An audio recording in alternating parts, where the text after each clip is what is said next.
नमस्कार, अंकिताचं रेसिपी मराठी या चॅनलवरती आपले अगदी मनापासून स्वागत आहे. तर मंडळी, आज इथे आपण बनवणार आहोत महाराष्ट्रीयन स्टाईल परफेक्ट पोहे. हे पोहे अगदी मऊ फुललेले आणि चविष्ट बनतात. सकाळच्या नाश्त्यासाठी ही झटपट आणि सोपी रेसिपी नक्की करून पहा. तुमचे पोहे कधी चिकट होतात का?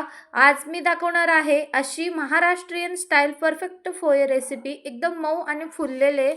कसा बनवायचा ते पाहूयात. स्टेप बाय स्टेप फॉलो करा आणि संपूर्ण रेसिपी पहा. एकही स्टेप मिस करू नका, तर तुम्हाला कळेल की अगदी फुले आणि परफेक्ट पोहे कसे बनवायचे. व्हिडिओ आवडल्यास लाईक, शेअर, सबस्क्राईब करा. चला तर रेसिपीला सुरुवात करूया. तर इथे आपण पोहे घेतलेले आहेत, तुम्ही इथे पाहू शकता. आपण पोहे घेतलेला आहे, याला आपण भिजवून घेतलेला आहे. ऑलरेडी आपण स्वच्छ धुवून घेतलेला आहे. आपण पोहे मऊ आणि अशी मोकळी होण्यासाठी आपण चाळणीमध्ये, जेव्हाही आपण पोहे करू तेव्हा आपण चाळणीमध्ये धुवून घ्यायचं आहे आणि चाळणीमध्येच ठेवायचं आहे. ना की पातेल्यामध्ये किंवा टोपलीमध्ये तुम्ही धुवून तसाच ठेवलात तर चिकट होतात, फुले नाही होणार.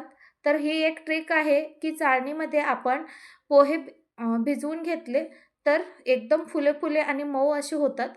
तर इथे पहा, आता आपण कांदा कापून घेतलेला आहे, टमाटर, मिरची, कढीपत्ता आणि कोथिंबीर इत्यादी आपण इथे घेतलेले आहोत. आणखीन इथे आपल्याला लागणार आहे शेंगदाण्याचं कूट, मीठ एवढं आपल्याला इथे लागणार आहे. तेल लागणार आहे.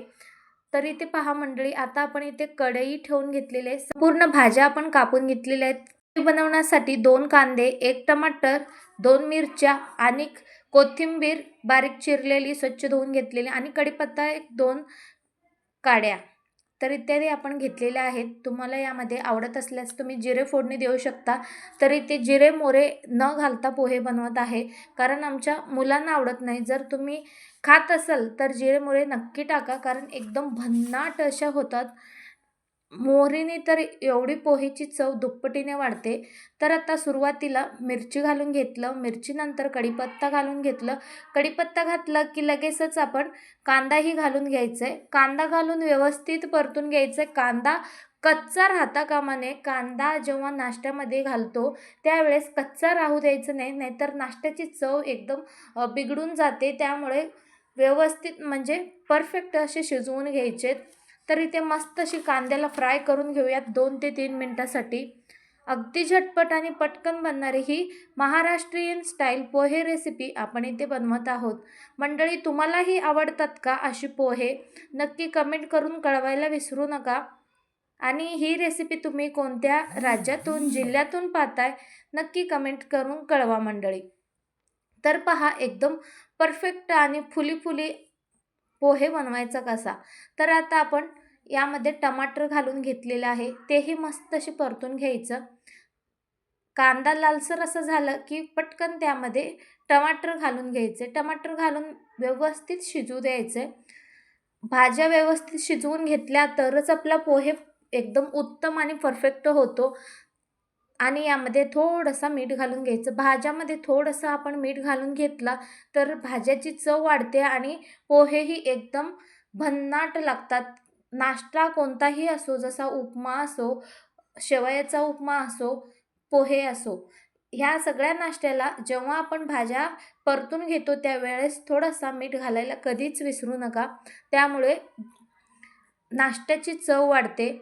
तर आता आपण थोडंसं हळद घालून घेतलं आणि मस्त परतून घेऊयात. आता आपण यामध्ये पोहे घालून घेणार आहोत. तर पहा, एकदम मोकळे पोहे आपले झालेले आहेत. चाळणीमधली ही एक ट्रिक तुम्ही नक्की वापरा, म्हणजे ते जेणेकरून तुमचेही पोहे एकदम खुले आणि एकदम मऊ असे बनतात. तर पहा, इथे आपण पोहे घालून घेतले. वरून थोडंसं मीठ घालून घेऊयात. ऑलरेडी आपण थोडंसं मीठ घालून घेतलेलं आहे भाज्यामध्ये. आणि आता आपण थोडंसं घालून हे सगळं एकजीव करून घ्यायचं आहे. हळद आपण इथे खूप जास्त वापरलेलं नाही आहे, हलकंसं हळद इथे वापरून बनवलेलं आहे. हळदमुळे पित्ताचा प्रॉब्लेम होतो, त्यासाठी थोडंसं लाईटली हळद यामध्ये घालून घेतलेलं आहे. आता हे सगळं व्यवस्थित मिक्स करून घ्यायचं आहे. पोहेला तेल थोडा जास्तच लागतो मंडळी. तेल थोडा जास्त असले तर आपले पोहे खिले पण होतात आणि एकदम भन्नाट पण लागतात. अतिशय जास्त घातलात तरी आपला फॅट वाढू शकतो. जर तुम्ही वेट लॉस करत असाल तर थोडंसं ऑइलमध्ये हे पोहे बनवून घेतलं तरी चालेल. पोहे आपल्या वेट लॉससाठी एकदम उत्तम पर्याय आहे. सकाळच्या नाश्त्यासाठी एकदम लाईटली आहे. तर आता इथे पहा, मस्त अशी पोहे 1 ते 2 मिनिटासाठी परतून घेतली. भन्नाट अशी पोहे आपले इथे तयार झालेले आहेत. आता आपण थोडेसे शेंगदाण्याचं कूट यामध्ये घालून घेऊ. ओबडधोबड शेंगदाण्याचं कूट यामध्ये आपल्याला घालून घ्यायचं आहे. तर इथे आपण हे घालून घेतलं. आता हे सगळं व्यवस्थित मिक्स करून घ्यायचं. जर तुम्हाला अख्खे शेंगदाणे आवडत असेल तर तुम्ही अख्खे शेंगदाणे नक्की वापरा. तर आता हे सगळं व्यवस्थित मिक्स करून घ्यायचं आपल्याला. मस्त असे आपले पोहे इथे तयार होतात. आता यामध्ये काहीही घालायची गरज नाही. बारीक चिरलेला कोथिंबीर यामध्ये आपण घालून घ्यायचं आहे. तर पहा मंडळी, बारीक चिरलेला कोथिंबीर इथे आपण घालून घेतलं आणि व्यवस्थित मिक्स करून घ्यायचं. ही पोहे एकदम भन्नाट लागतात मंडळी. ते मोठ्यापर्यंत सर्वांनाच आवडतील अशी ही पोहे आपले बनलेले आहेत. ही पोहेची रेसिपी तुम्हाला कशी वाटली नक्कीच कमेंट करून कळवायला विसरू नका. जे ही पोहे असे खिले होत नसतील तर तुम्ही ही चाळणीमधली ट्रिक नक्कीच वापरा. चाळणीमध्ये स्वच्छ धुवून घ्यायचे पोहे आणि त्यामध्येच पाणी सगळा बाहेर पडतो आणि पोहे व्यवस्थित भिजला जातो. पोहे खिले आणि मऊ असे बनतात. मंडळी, आता आपण इथे एक प्लेटमध्ये गरमागरम पोहे सर्व करून घेऊयात. तुम्ही इथे पाहू शकता एकदम मोकळे असे पोहे झालेले आहेत. सकाळच्या नाश्त्यासाठी एकदम भन्नाट असा आपला पोहे इथे तयार झालेला आहे मंडळी. पाहू शकता एकदम अतिशय सुंदर असा आपला पोहा तयार आहे. तुम्हाला ही रेसिपी कशी वाटली नक्कीच कमेंट करून कळवायला विसरू नका. अशाच नवनवीन रेसिपीसाठी लाईक, शेअर, सबस्क्राईब करा. बेल आयकॉनला क्लिक करा जेणेकरून नवनवीन रेसिपीज तुमच्यापर्यंत पोहोचू शकतील. तर मंडळी, महाराष्ट्रीयन स्टाईल परफेक्ट पोहे इथे तयार आहेत. मऊ, फुललेले आणि चविष्ट अशी ही पोहे आपल्या इथे तयार झालेले आहेत. सकाळच्या नाश्त्यासाठी ही झटपट आणि सोपी रेसिपी कशी वाटली तुम्हाला? रेसिपी आवडली असेल तर व्हिडिओला लाईक करा, तुमच्या मित्रमैत्रिणीसोबत शेअर करा आणि अशाच पारंपरिक मराठी रेसिपीसाठी अंकिता रेसिपी या चॅनलला नक्की सबस्क्राईब करा.